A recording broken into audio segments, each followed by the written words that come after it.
kantahin ang folk song na Tilibom. Tilibom, tilibom, tilibom. Si tatay nagsabong, nanalo ng piso, sumakay pa sa oto. Ang oto ay pakaling-kiling, super palay ng tuling, nabangga sa pader. Nagbasag ang hipin sa tulay ng kolgante, may taliyay kabibe, may mga nababae. Ngingalay herere, si herereng kirimpot, bumili ng binatog. Lasan ay malapot, yung palay may ipot. Tilibom, tilibom, tilibom, ito na si Tembong. Sama saan naman siya roon, ang chismis ay uugong. Tilibom. Paano na ang lansones ay pwede nang kainin? Alamat ng lansones. Dati, ngayon, kaya natin yung lansones. Dati, ngayon mayroong bubunga sa Paete, Laguna.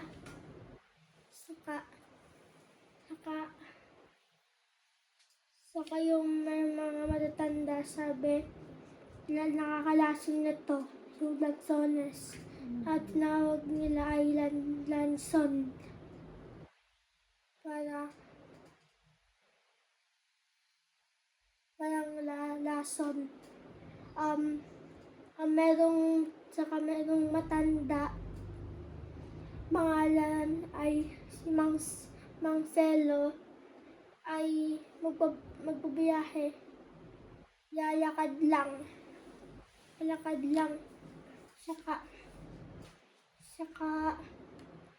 Saka pupunta sa piyesta. Kaso madali na siya mapagod kasi matanda na siya. Saka sabi niya sa sarili niya, kailangan ko magdala ako ng bagan saka tubig.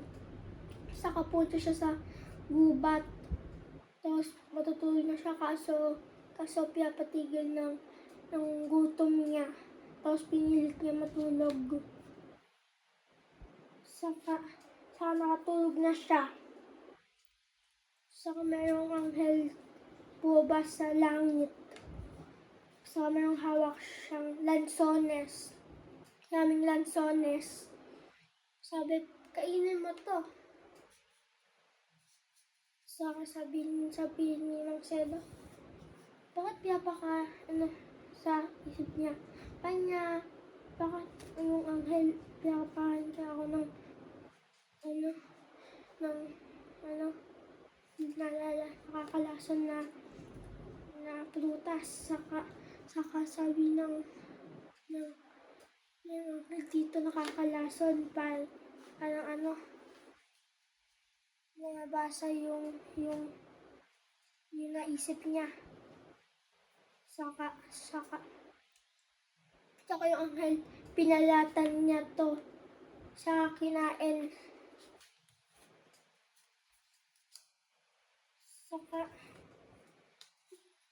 kinain sarap ni Mang Selo. Kaya pag pinalatan niya. Saka pagising ni Mang Selo, diyan niya sa paligid. Tapos yung nakita niya sa baba merong balat ng lansones. Saka yung maraming lansones. Tapos nagulat siya. Totoo yun pala. Saka pumulot siya ng 3 lansones. Yung nagdadang isip siya kung isusugal niya yung buhay niya o hindi. Saka pinili niya si isugal, tapos kumuha siya ng lansones, tapos pinalatan, tapos kinain. Tapos yun, matamis. Saka sa masarap. sasabi niya na tinanggal yung lason neto. Yung lanson. Tapos punta tinanong niya yung bayahe. Tapos sinumbong niya doon sa mga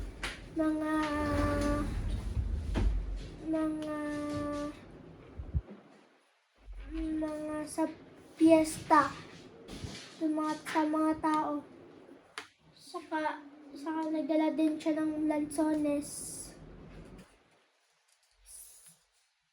Saka pinatikim niya. Tapos nagustuhan ng mga tao. Yun lang.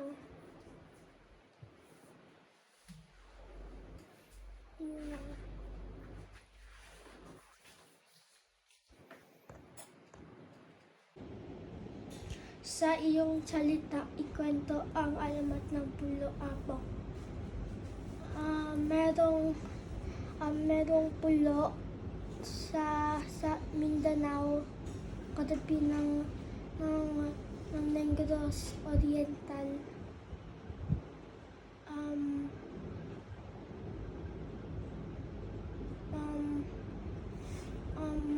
Maganda siya. Mas maganda siya. Kaso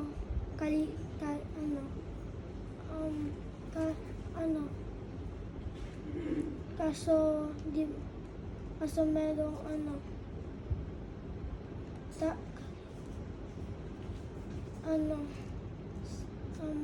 merong mga nakatakot doon. Merong matatalim na bato, saka yung alon malakas. yung mga nag-isda, di kaya nila puntahin doon. Saka dati may nakatira doon sila tauin. May siyang mga kasamahan, saka mga kasamahan niya. Maganda yung kala nila, ganda yung yung buhay nila. Kaso mayroong punta mga pirata sa Sulu, pupunta doon sa isla. Saka di sila takot. Matapang. Sa punta sila doon. Tapos yun, mas mahina yung kay tauin. Yung mga tauhan. Tapos yung mga pirata yung punta doon. Saka meron nagsalita. Punta sa nila sa mga bahayan. Sabi, mga pirata, nandito na sila. Tapos yung mga tao ng tawan ni Tatawin nag-armas sila. Tapos punta doon. Saka yung mga tauhan ni Tatawin, yung tiyatakot sila. Di natakot yung mga pirata. Tapos nag-away sila ng maraming araw. Tapos yung mga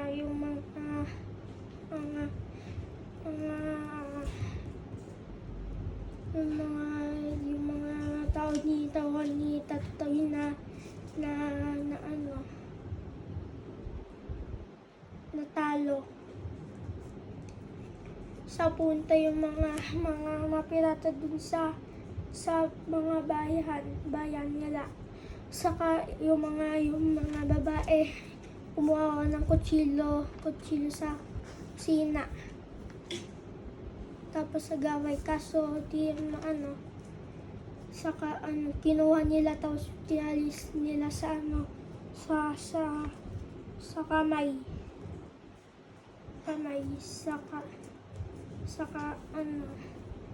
Saka tinali nila sa nila dun sa nila bangka. Tapos nagalit yung mga tao ni Dato Dauin. Yung mas galit si Dato Dauin. Tapos gusto nila mas ng bangka. Tapos tinatakot yung naglalapit sila sa mga pirata yung sa bangka. Hindi, malayo sila. Saka nagulat si Dato Dauin, parang lumalapit yung mga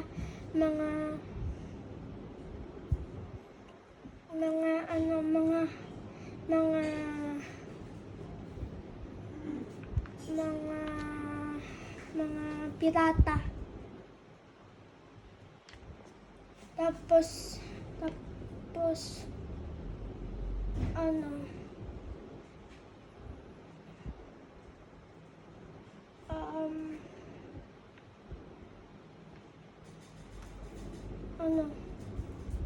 saka kailangan na silang gawin.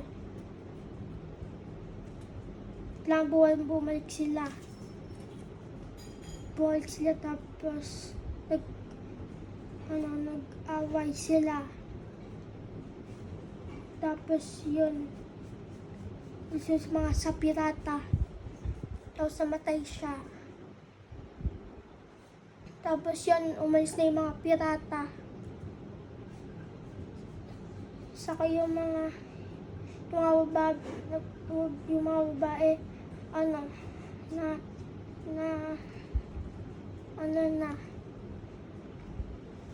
umiiyak na. Sana mamamatay na lang sila. Papunta sila sa langit. Tapos yan, yung si Dato Dauin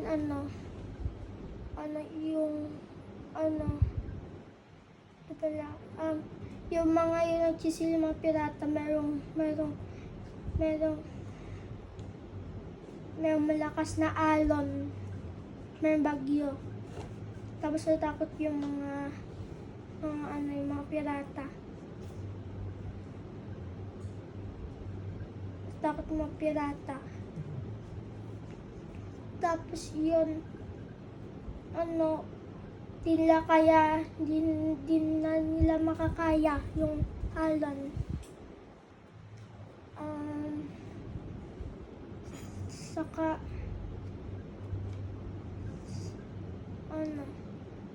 basta magawa. Yun lang. Anong nangyari sa kanila? Namatay. Namatay sa alon. Hmm. Lumubog yung mga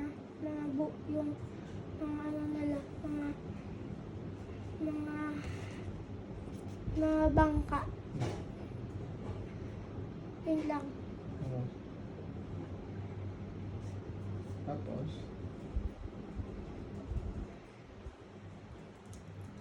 Hulo. At kaya di na mapuntan yung isla na yon. Diba na?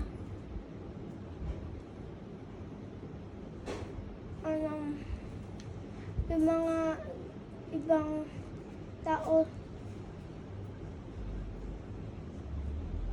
yung si Dato Dauin, naging ayaw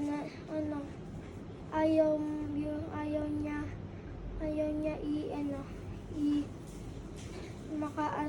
ayaw ni Dato Dauin ipasok yung pumunta yung mga tao doon. Pala.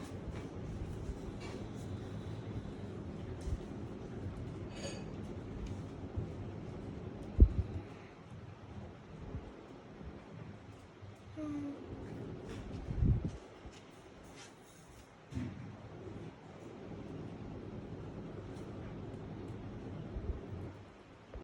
Magbigay ng isang buktong-buktong